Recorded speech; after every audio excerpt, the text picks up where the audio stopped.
আমার চাকরি হারানোর ভয় নেই, তবুও আমি কারো দালালি করতে পারবো না, আর এটাই আমার চরিত্র। এই বাক্যটি একটি নিউজ ফিড থেকে নেওয়া হয়েছে। তো আমরা এটা করার চেষ্টা করব এবং এটা বলার চেষ্টা করব।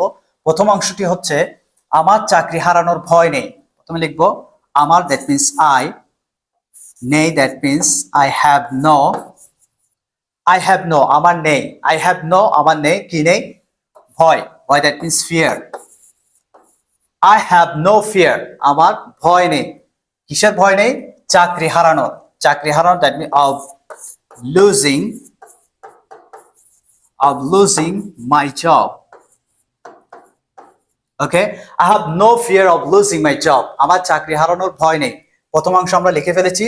তারপরের অংশ আমরা কানেক্টরস তবু দিয়ে যুক্ত করেছি। আমি কারো দালালি করতে পারবো না। সো তবুও, দ্যাট মিনস ইয়েট। আমরা বাট, হাউএভার আমরা ইউজ করতে পারি। তো আমি এখানে ইয়েট ব্যবহার করলাম। ইয়েট, সাবজেক্ট আমি, আই। পারবো না, দ্যাট মিনস ক্যান নট। আমরা উইল নটও ব্যবহার করতে পারি। দৃঢ়তা পোষণ করতে আমরা উইল নটও ব্যবহার করতে পারি। তো আমরা অর্থ ঠিক রেখে লিখছি, আই ক্যান নট আমি পারবো না করতে, অ্যাক্ট। অ্যাক্ট, দ্যাট মিনস করা। আই ক্যান নট অ্যাক্ট আমি করতে পারবো না দালালি, মানে দালাল হিসেবে কাজ করতে পারবো না। As a stooge, as a stooge. As a stooge মানে দালাল হিসেবে আমি কাজ করতে পারবো না, বা আমি দালালি করতে পারবো না কারো। For anyone, for anyone. Okay, that's all.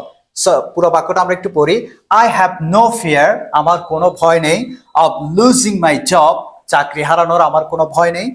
Yet তবুও, I cannot act as a stooge আমি কারো দালালি করতে।